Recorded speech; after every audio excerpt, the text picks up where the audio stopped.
अस्सलामुअलैकुम, खुशामदीद, welcome back. तो आप सबको ईद उल फ़ित्र की बहुत बहुत बहुत मुबारक हो। और आज मैं ईद स्पेशल हमारे यहाँ का दस्तरख़्वान देखिए। तो ये है पुलाव, दालचा, भाजी और रोटी और साथ में मटन ग्रेवी और मावा पार्सल्स और शीर ख़ोरमा आसान। तो ये जो है, पहले मावा पार्सल्स के लिए 1 पाव मावा लिया। मावा में डाल दिया काजू बादाम, जिस हिसाब से आपको डालने हैं, काजू बादाम और थोड़ा सा खोपरा और आधा कप की जितनी शक्कर। और उसके बाद जो है, ये मीठा मावा है तो इसमें जो है काजू बादाम, किशमिश और इलायची का पाउडर खुशबू के लिए और थोड़ा सा खोपरा, डेसिकेटेड कोकोनट डाल दिया। और इसको अच्छे से हाथों से मिक्स कीजिए इस तरीके से। बस ये आपकी फिलिंग हो जाएगी तैयार। अब इसको आप समोसे में बनाएं या फिर आप स्क्वायर्स बनाएं, आपकी मर्ज़ी है। तो पहले तो ये बेसिक है फिलिंग हमारी। तो इसमें मीठा अपने हिसाब से आप कर सकते हो। ऊपर से मैं फिर से ड्रिज़ल करूँगी स्क्वायर्स पे कंडेंस मिल्क, शीरा नहीं डालूँगी, कंडेंस मिल्क डालूँगी। तो इस वजह से यहाँ पर मैंने मीठा थोड़ा सा कंट्रोल करा है। तो ये आटे की स्लरी बना लेंगे। नॉर्मल आटा है और उसमें थोड़ा सा पानी डाल के इस तरीके से बना लिया। और ये समोसा पट्टी, शुरू में आपने रमज़ान की तैयारियों में देखा होगा कि ये समोसे पट्टी मैंने बना लिए हैं। तो ये है समोसा पट्टी। तो आप इसके बड़े बड़े पार्सल्स भी बना सकते हो या फिर छोटे भी बना सकते हो। यहाँ पर मैं छोटे बना रही हूँ, एकदम बड़े नहीं बना रही। तो उसके लिए आप समोसा पट्टी को बीच से 1 में 2 कर लें और इस तरीके से फिर इसमें इस तरीके से काट लें बीच में। तो इसके बाद सिंपल किस्म का पार्सल बना लीजिए। बहुत ही आसान है इसको बनाना और खाने में बहुत मज़े का लगता है। आप इसको बनाएंगे तो बहुत अच्छा लगेगा। तो ये देखो, आप इस तरीके से पार्सल बनाने के लिए प्लस के जैसा रख लो पहले और थोड़ी सी स्लरी लगा दो नीचे बेस में और उसके बाद बीच में फिलिंग रख दो और ओवरलैप कर दो एक दूसरे के ऊपर और ये हो जाएगा तैयार। तो ये है हमारे मावा पार्सल्स। तो इस तरीके से आप बनाओ बहुत सारे और इसको फ्रीज़ करके भी रख सकते हो आसानी के लिए। ये जो है आप बना ज़्यादा ही बनाओ, आप इसको जितनी ज़रूरत है उतनी फ्राई करो या फिर एयर फ्राई करो, बेक करो, अपने हिसाब से काम करो। ये मैंने एयर फ्राई किए थे और थोड़े बहुत जितने भी बच गए थे और वो जो है फ्राई किए थे। डिफरेंस उतना नहीं आता एयर फ्राई में और फ्राइंग में। इसको आप मीठा है ना, तो इस वजह से आप इसको बटर या फिर घी के साथ एयर फ्राई करोगे तो बहुत अच्छा लगेगा। तो आप ये छोटे ही बनाओ, बड़े पार्सल्स ना बनाओ। बड़े पार्सल्स बनाओगे तो एक तो जो है बहुत बड़ा हो जाता है और लुक वाइज भी ये अच्छे से क्यूट लगते हैं। तो आप देख सकते हो इस तरीके से प्लस के जैसा रखो और उसके बाद ये फिलिंग इस तरीके से फिल कर दो और एक दूसरे के ऊपर ओवरलैप कर दो। तो आपको हैवी भी फील नहीं होगा अगर एयर फ्राई करेंगे आप तो यहाँ पर ये हमारे पार्सल्स भी इसी तरीके से बनाते जाएंगे और फ्रीज़ करते जाएंगे। अगर आप ज़्यादा क्वांटिटी में बना रहे हो तो बना के बड़े से प्लेटर में या फिर प्लेट में रख के फ्रीज़ कर लो ताकि वो अच्छे से सेट हो जाए। सेट हो जाने के बाद आप इसको ज़िपलॉक बैग में डालो या फिर एयरटाइट कंटेनर में डाल के एंजॉय कर सकते हो। महीना 15 दिन तक आराम से बनाओ, खाओ, एंजॉय करो। अपने मीठे की क्रेविंग्स को ख़त्म करने के लिए ये बहुत अच्छी चीज़ है। तो ये देखो इस तरीके से मैं सारे मावा पार्सल्स बना लूँगी और यहाँ पर बना भी लिए। अब ये जो है 1-2 बड़े बनाए थे, देखो बड़े कितने बड़े लग रहे हैं। ये छोटे बड़े प्यारे लगते हैं।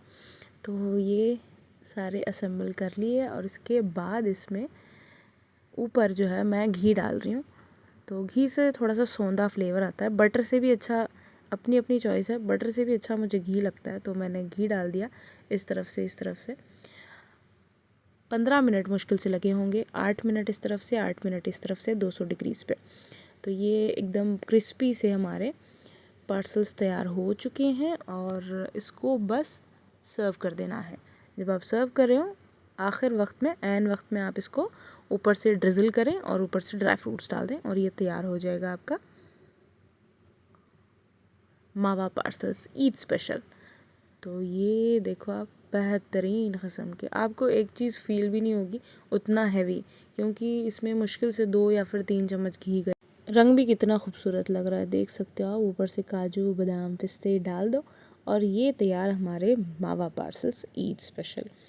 तो देखिए अब बनाएंगे मटन। ये मटन, ये ग्रेवी है एक तरह की, बहुत ही बेहतरीन और बहुत ही आसान किस्म की ग्रेवी।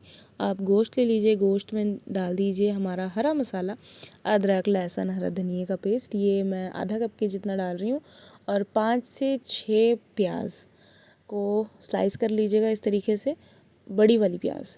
तो इसी से हमारी ग्रेवी बनेगी। तो ये डालना है। अब इसके बाद सारा डायरेक्ट सब कुछ एक ही टाइम पे डाल के कुकर चढ़ा देंगे।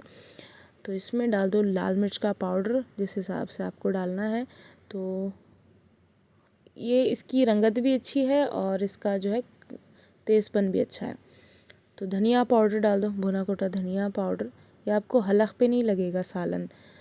तो ये है धनिया, हल्दी पाउडर, लाल मिर्च पाउडर, और इसके बाद इसमें जाएगा दही, नमक भी डाल दीजिएगा।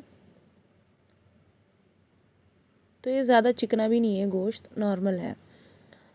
तो ये आप इसको गोश्त को पहले अच्छे से धो लो, धोने के बाद कुकर में डालो और सारी जो है चीज़ें इस तरीके से डाल दो, और डालो दही, 1 पाव के जितना दही डालो। तो दही डालने के बाद इसको अच्छे से करो मिक्स। पानी बिल्कुल भी नहीं डालना आपने इसमें, गोश्त का पानी, दही का पानी और प्याज का पानी, इसी में आपका गोश्त गल जाएगा। और ऑयल डाल दो इसमें।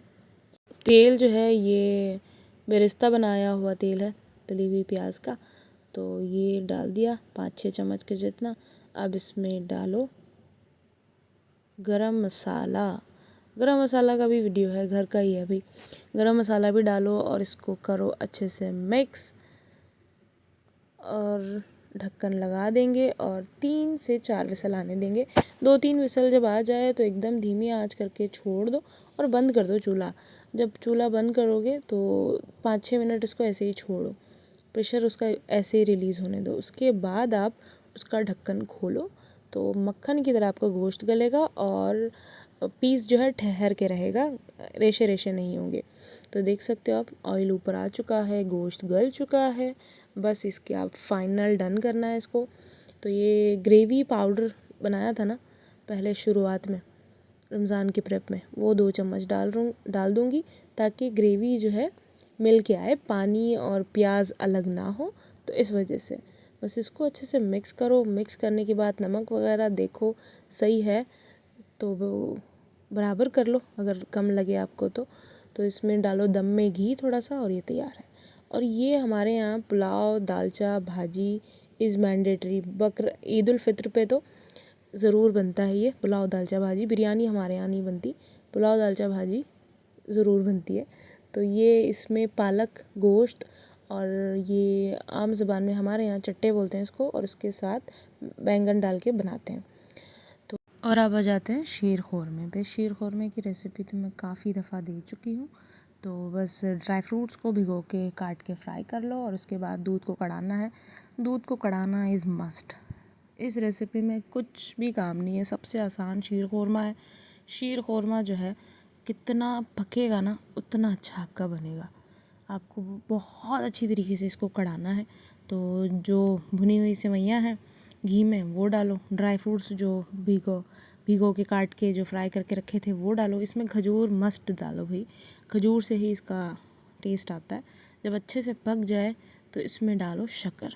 जिस हिसाब से आप शीर ख़ोरमा बना रहे हो उस हिसाब से डालो शक्कर। जब अच्छे से शक्कर का कच्चापन चला जाए, शक्कर डालने के बाद भी आपको पकाना है। अक्सर लोग यहाँ पर गलती कर जाते हैं, शक्कर डालने के फ़ौरन बाद चूल्हा जो है थोड़ी देर के बाद ही बंद कर देते हैं। कम से कम 10-15 मिनट इसको पकाना चाहिए। इससे क्या होगा कि बहुत मज़ेदार क़स्म का आपका शीर ख़ोरमा बनता है। तो यहाँ पर पुलाव की तैयारी हो रही है। तो ये भाजी जो है हमारी तैयार हो चुकी है, पुलाव भी तैयार हो चुका है। इंशाल्लाह कभी मैं डिटेल में आपको रेसिपी बताऊँगी। तो ये भाजी तैयार हमारी, गोश्त, पालक, बैंगन, चट्टे सब डाल के। तो उसके बाद इसको सर्व कर लेंगे। बेहतरीन क़स्म का एक कॉम्बो है, पुलाव, दालचा और भाजी, और साथ में कोई सा भी मीठा हो। तो ये तो देखिए इसकी कंसिस्टेंसी ऐसी होनी चाहिए, और इसके बाद इसको कर लेंगे सर्व। तो ये बेहतरीन क़स्म का हमारा दालचा भी तैयार है, शीर ख़ोरमा भी तैयार है।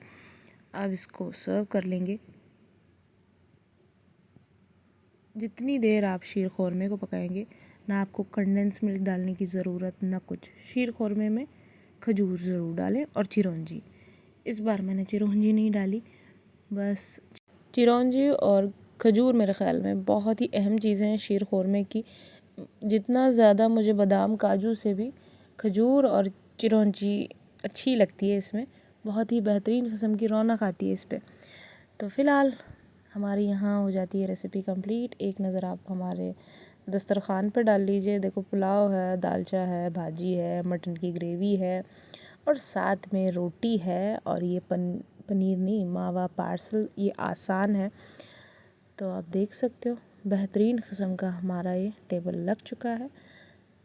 तो वंस अगेन मेरी तरफ से आप सबको ईद उल फित्र बहुत बहुत मुबारक हो। दुआओं में याद रखिए। अल्लाह हाफ़िज़।